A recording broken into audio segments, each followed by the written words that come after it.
جا کے دلیر بولے گا بدعقید خیریت تیری اب رضا کا یہ شعر بولے محترم معزز سامعین و سامعات، السلام علیکم ورحمۃ اللہ وبرکاتہ۔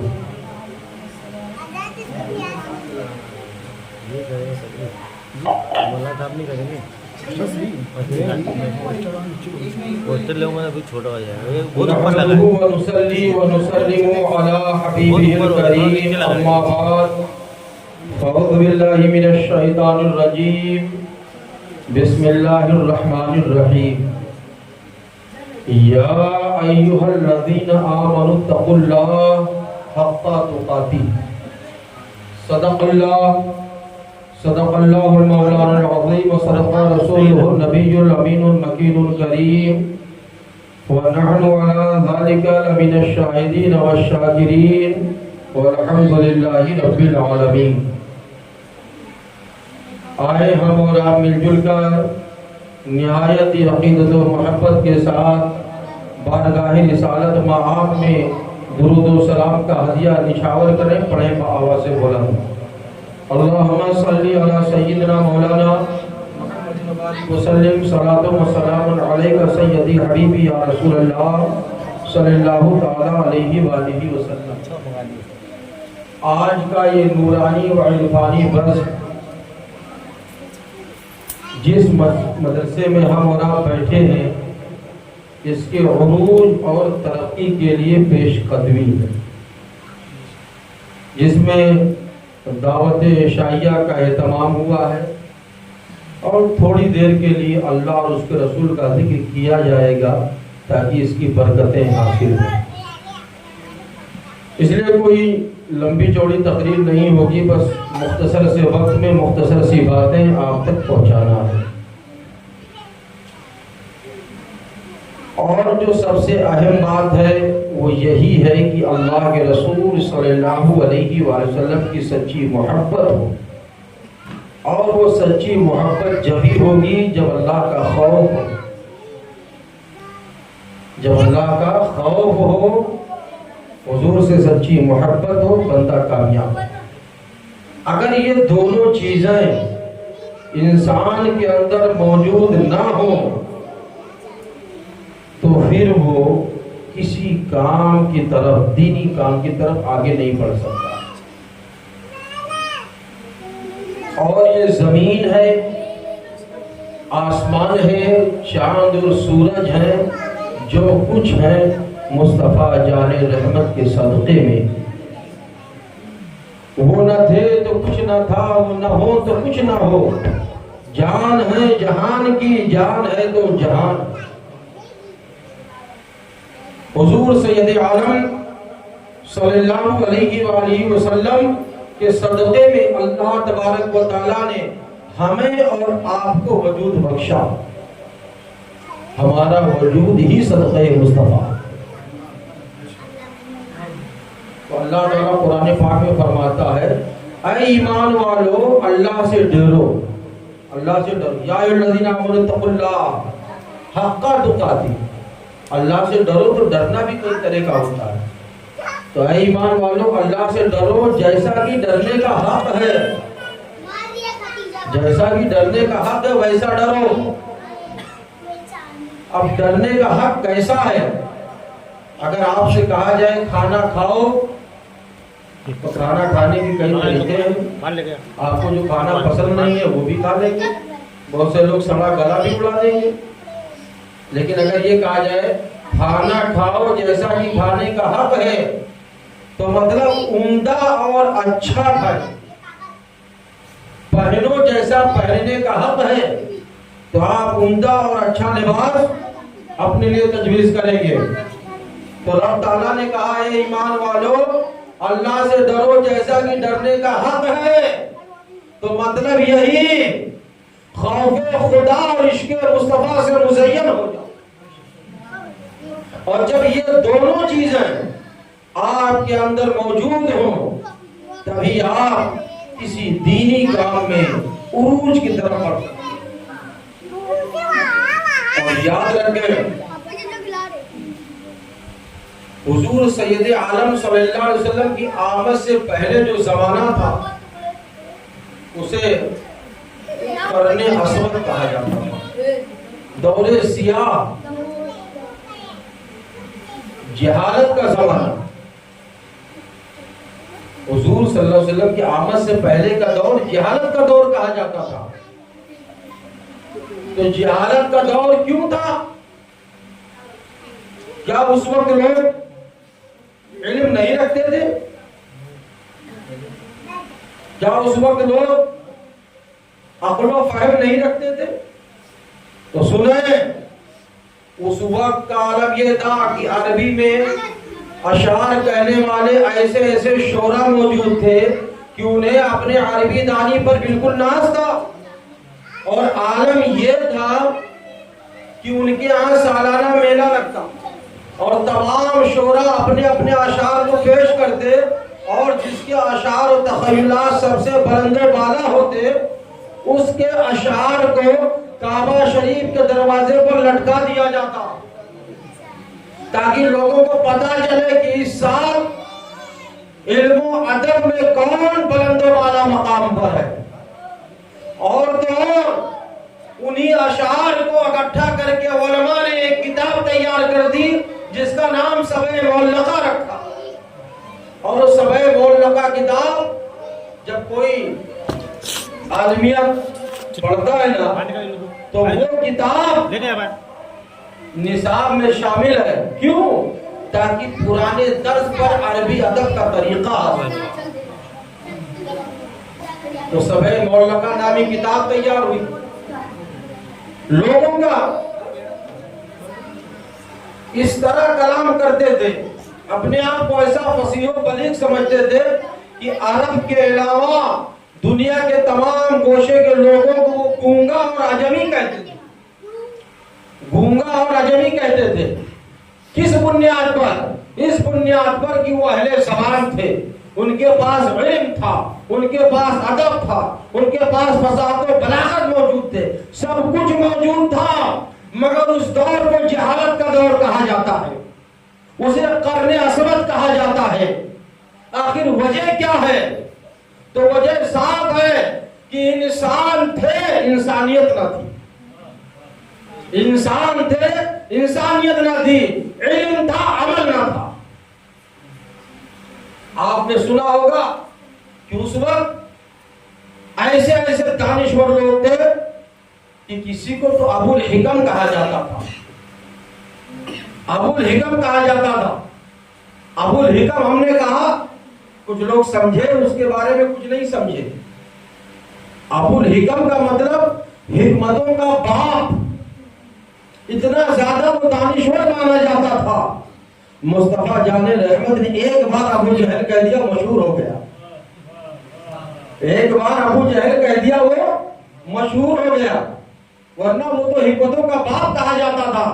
تو پتہ چلا دانشور موجود تھے، علم والے موجود تھے، اہل زبان موجود تھے، اپنے مقابل میں سب کو گونگا اور عجمی تصور کرتے تھے، باوجود اس کے انسان تھے، انسانیت نہ تھی۔ اس لیے اس دور کو جہالت کا دور کہا جاتا ہے۔ ان کی جہالت کیا تھی؟ ان کی جہالت یہ تھی بچیوں کو زندہ دفن کر دینا۔ ان کی جہالت یہ تھی کہ ماؤں کے ساتھ بدکاری کو برا نہ جاننا۔ ان کی جہالت یہ تھی زنا کو بڑھاوا دینا۔ ان کی جہالت یہ تھی کھلم کھلا شراب نوشی کرنا۔ تو پتہ چلا انسان تھے، انسانیت نہ تھی۔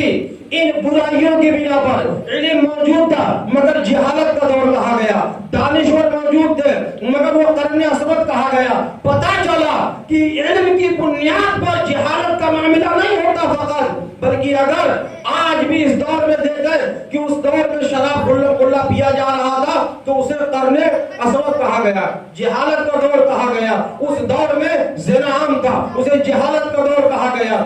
جس دور کا یہ حال تھا کہ بچیوں کو زندہ درگور کر دیتے تھے اسے جہالت کا زمانہ کہا گیا۔ تو میرے پیارے، آج ہم اس دور پر نظر ڈالیں، پھر فیصلہ کریں۔ آج اسے ترقی کا زمانہ کہا جا رہا ہے، آج اسے عروج کا دور کہا جا رہا ہے۔ آپ خود غور کریں کہ کیا یہ ترقی کا دور ہے، کیا یہ عروج کا دور ہے؟ اگر وہ دور تاریخ کا دور تھا، اگر وہ دور جہالت کا دور تھا، تو آپ خود فیصلہ کریں کہ وہ لوگ بچیوں کو زندہ درگور کرتے تھے۔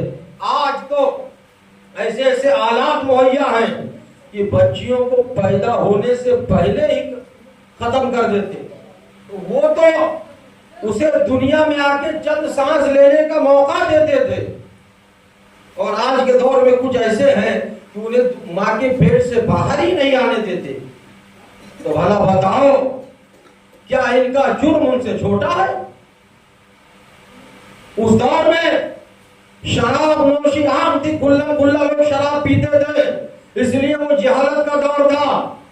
آج ہم جائزہ کریں اپنے علاقوں کا، محلوں کا، اپنے معاشرے کا جائزہ کریں تو ہمارے ہی طبقے کے نوجوان، مسلم کہلانے والے نوجوان شراب نوشی بڑے سکون سے کھلا کرتے ہیں۔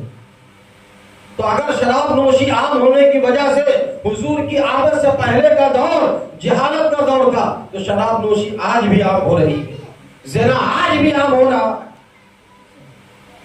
آج بھی برائیاں طرح طرح کی جنم لے رہی ہیں۔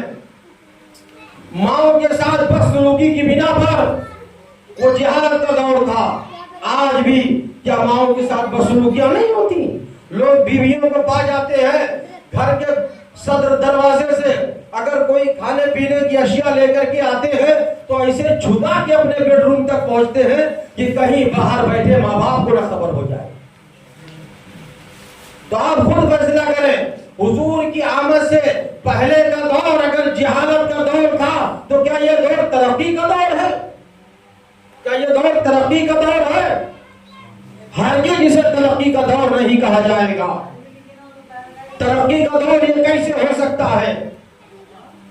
ہاں، یہ ترقی کا دور جبھی ہو سکتا ہے کہ مصطفیٰ جان رحمت نے جو اسلامی قانون نافذ کر کے جہالت کو ختم کر کے اجالے کا دور بنا دیا، روشن دور بنا دیا، آج بھی اسی پر عمل کریں، یہ دور روشن ہو جائے گا، عروج والا ہو جائے گا۔ باتیں کچھ میری کڑوی رہتی ہیں مگر باتیں بالکل 100% سچی ہیں۔ کیا بولتے ہیں؟ باتیں سچی ہیں۔ آج آپ دیکھیں بڑا رونا آتا ہے، والدین کے نافرمان اولاد ہوتی جا رہی ہے۔ والدین اس بات کا رونا روتے ہیں، لیکن کبھی کبھی تو ان والدین پر رونا آتا ہے کہ جو آج تمہارے سامنے یہ حالات ہو رہے ہیں، کچھ تمہاری بھی کمیاں ہیں۔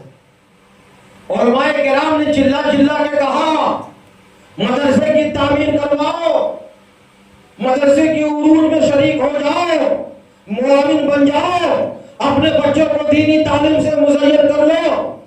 تب کیا ہے، آج کل کچھ ماڈرن خیال کے لوگ مدرسے کی کیا ضرورت ہے، ہمارا بچہ تو فقط اسکول میں پڑھے گا، یہی ترقی کا صرف ذریعہ ہے اور ترقی کا کوئی ذریعہ نہیں۔ وہ ڈاکٹر تو بن گیا، انجینئر تو بن گیا، ڈھیر ساری دولتیں تو کمایا، مگر وہ والدین کو کبھی دیکھنا پسند نہیں کرتا ہے۔ تو رونا کیوں روتے ہو؟ اپنی اولاد کی تربیت تم نے ہی ایسے کی تھی، تم نے اسے ہی ترقی سمجھا تھا۔ اگر تم سمجھ گئے ہوتے ہاں عصری علوم ضروری ہے، بچوں کی ترقی کے لیے دنیاوی علوم بھی ضروری ہے، مگر اگر دینی علم سے مزین کر دیے ہوتے، قرآن کی تعلیم دے دیے ہوتے، علماء کے قریب بچوں کو بیٹھنے کا اگر سلیقہ بتا دیے ہوتے، انہیں اچھی تربیت دے دیے ہوتے، اسلامی ماحول میں ڈھال دیے ہوتے، تو آج وہ جب بھی جو بھی سلوک کرتے تو ماں باپ کے مقام کا لحاظ کرتے اور ماں باپ کے ساتھ جو بھی کرتے بہتر سلوک کرتے۔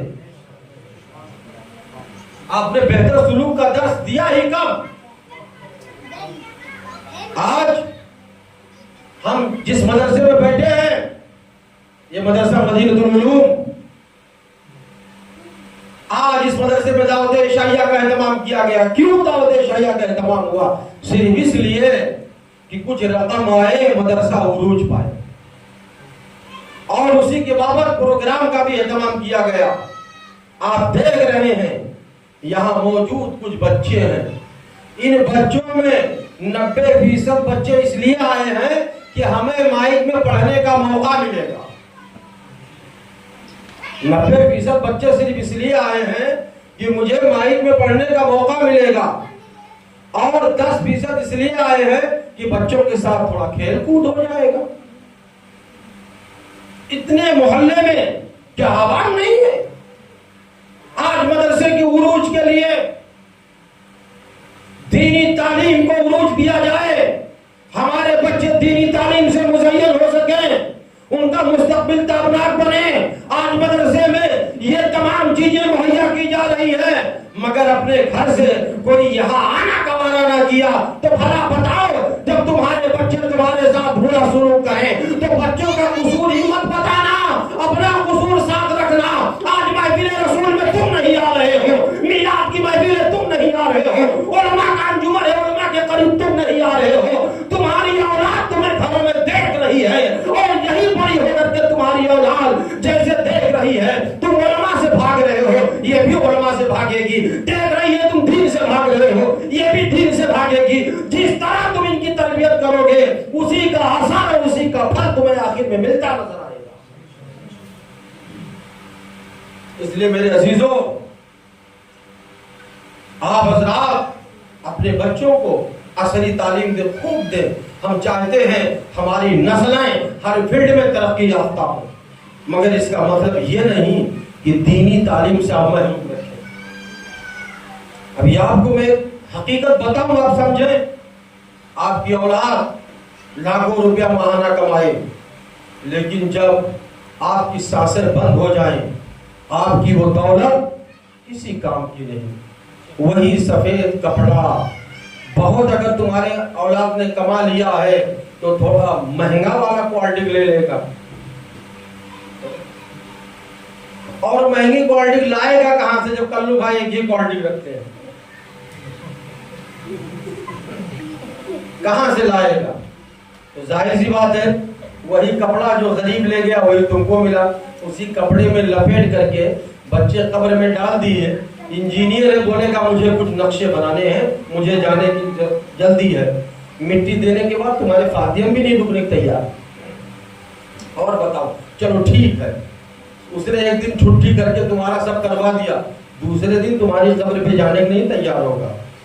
اور کوئی بولے گا چلے جاؤ تو بولے گا مجھے کچھ پڑھنا لکھنا آتا نہیں، میں جا کے کروں گا کیا. اور کچھ لوگ تو ہے نا پیسے سے علماء چلے جائیں گے. ایک بات یاد رکھنا، علماء پیسے کے بکاؤ نہیں ہوتے. اگر تمہارا علماء سے رشتہ مضبوط ہے تو محبت میں ایک دو بار فاتحہ پڑھنے چلے جائیں گے. اور اگر تم یہ سوچو روز ہمارے ساتھ جائیں تو ہرگز نہیں، ان کی بھی ضروریات ہے، ان کی بھی ضروریات ہے. اور جو کچھ ایسے ہیں جو پیسے میں بکاؤ ہیں وہ چلے جائیں گے تو وہ دعائیں مغفرت کریں گے، مگر دل سے مغفرت کی دعا نہ نکلے گی. دل سے دعا رہے گی تھوڑا بڑھا دو اور آ جائے، جن کا نظر اسی پہ ہے. تو آپ کی اولاد اگر دینی تعلیم سے محروم رہے گی، سچ تو یہ ہے کہ آپ کی قبر سے محبت کے ساتھ کھڑے ہو کر آپ کی قبر پہ فاتحہ پڑھنے والا نہیں ملے گا. اور میرے عزیزوں، اس لیے ضروری ہے کہ دینی تعلیم سے جڑو، اپنے بچوں کو جوڑو. آج تم جس طرح علماء کے قریب ہوتے جاؤ گے، اور علماء کے قریب اگر ہو گئے نا تو یاد رکھو برکتیں تمہیں ملیں گی. البرکت مع اکابرکم، یہ حدیث ہے. اپنے اکابروں سے قریب ہو جاؤ، برکتیں ملیں گی. آج اگر آپ علم دوست ہو جائیں، علماء سے قریب ہو جائیں، ان کی بارگاہ کے ادب کو سیکھ لیں، ان کے پاس پہنچتے رہیں، دینی مسائل بھی سیکھیں گے اور آپ کی اولاد کی اچھی تربیت بھی ہوگی.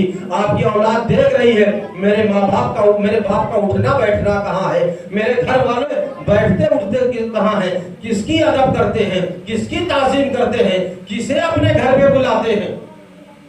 پہلے لوگوں میں یہ تھا، غریب سے غریب لوگ ہوتے تھے مگر ان کے دل میں ایک تمنا ہوتی تھی میں کچھ ایسا کروں کہ میرے گھر پہ ہفتے میں ایک بار کوئی عالم آ تو جائے، کیونکہ میرے گھر پہ آج عالم آئے گا اس کی برکتیں ملیں گی اور میری اولاد دیکھے گی کہ میرا باپ گھر میں مہمان بنا کر اگر بلاتا ہے تو عالم دین کو بلاتا ہے. آج کل تو معاملہ ایسا ہے، کچھ لوگ اگر محبت کا دم بھی بھرتے ہیں، مولانا صاحب کو ہوٹل پہ دلا دیں گے، گھر کون لے جائے گا، بیوی کو تکلیف. آپ کے بچے آپ کے کردار سے کیا سیکھ رہے ہیں؟ آپ کے بچے آپ کے کردار سے کیا سیکھ رہے ہیں؟ تو وہی سیکھ رہے ہیں جو آپ سکھا رہے ہو. اس لیے میرے پیارے ضروری ہے مدرسوں سے قریب ہو جاؤ. آپ مسجدوں میں حاضری دو گے، پیچھے پیچھے آپ کے بچے بھی جائیں گے. آپ کلبوں میں جاؤ گے تو آپ کے بچے بھی کلبوں میں جائیں گے. آپ بچوں کی صحبت میں بیٹھو گے، آپ کے بچے انہی کی صحبت پسند کریں گے. آپ بروں کی صحبت میں بیٹھو گے، آپ کے بچے وہی صحبت کریں گے. آج اگر آپ اپنے والدین کی تعظیم کرو گے تو بچے دیکھیں گے، سیکھیں گے. ماں باپ کی تعظیم ایسے ہوتی ہے جیسا میرا باپ اپنے ماں باپ کی کر رہا ہے. اور اگر آج تم نے یہ حالت بنائی کہ اپنی اولاد کا پیٹ بھرنے کے لیے ماں باپ سے چھپا چھپا کے چلو گے، وہ بیٹا وہی سیکھے گا. کل تمہیں صدر دروازے پہ بٹھا کے چھپا چھپا کے چلے گا. تب تکلیف کا رونا مت رونا، تب خوشیوں سے مچلنا کہ ہم نے جو سکھایا تھا وہ سیکھ لیا. تب تو رونا روتے ہیں. میرے پیارے، آج جن کے والدین دنیا میں نہیں ہیں ان کی قبروں پہ تم حاضری دینے جاؤ گے، آپ کی اولاد پوچھے گی کہاں جا رہے ہو؟ ماں باپ کی قبر پہ فاتحہ پڑھنے. تو وہ ماں باپ جب دیکھیں گے کہ اپنے ماں باپ کی قبر پر ہمارا والد فاتحہ پڑھ رہا ہے تو انہیں معلوم ہوگا کہ ماں باپ کی قبر پہ فاتحہ پڑھنا چاہیے، میرے ابا پڑھا کرتے تھے. تو جب کل تم قبر میں جاؤ گے تمہاری اولاد بھی جا کر کے پڑھا کرے. تو یہی پیغام ہے میرے پیارے کہ مدرسہ مدینۃ العلوم کا بھرپور تعاون کرو. اور اس علاقے میں صرف یہی نہیں کہ دعوت عشائیہ کے کارڈ ہی بھر کا تعاون کرو. ارے کارڈ اپنی جگہ ہے، خدا جتنا توفیق دے مدرسے کا تعاون کرو، مدرسے کا بھرپور تعاون کرو اور اپنے احباب سے تعاون کرواؤ. اور علم دین کا اچھا نظام یہاں پر پیدا ہو اور اس محلے کے ہر بچے ایسے ہوں جو قرآن پڑھنے والے ہوں، صحیح طور پر قرآن پڑھیں، روزے مرہ کی دعائیں یاد رکھیں، والدین کا ادب سیکھیں، فاتحہ خوانی جانیں، تاکہ آپ کی اولاد ان سب ضروری چیزوں کو جان جائے، کل آپ کی اولاد محروم نہ رہ جائے. تو میرے پیارے، امید یہی کرتا ہوں کہ آپ حضرات علم دین کو پھیلانے میں کوشش کریں گے. کتنے لوگ ہیں جو کوشش کریں گے؟ سب لوگ کریں گے.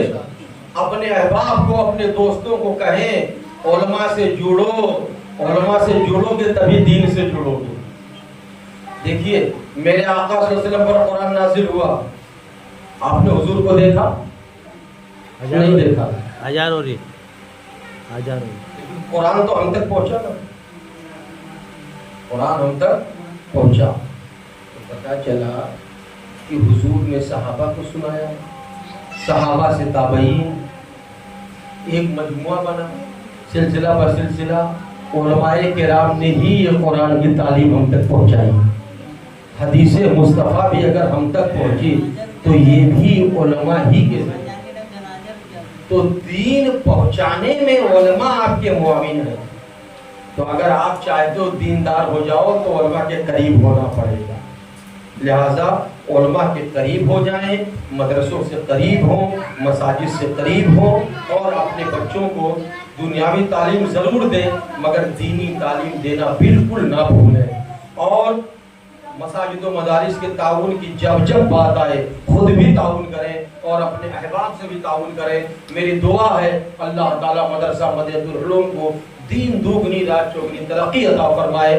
اذان بھی ہو رہی، وقت ہو گیا ہے. جو کچھ بولنے میں جانے انجانے میں صاحبن کا دل خامیاں غلطیاں کوتاہیاں کمیاں ہوئی ہوں اللہ تعالیٰ اسے معاف فرمائے. استغفر اللہ ربی من کل ذنب واتوب الیہ وما علینا الا البلاغ المبین. السلام علیکم.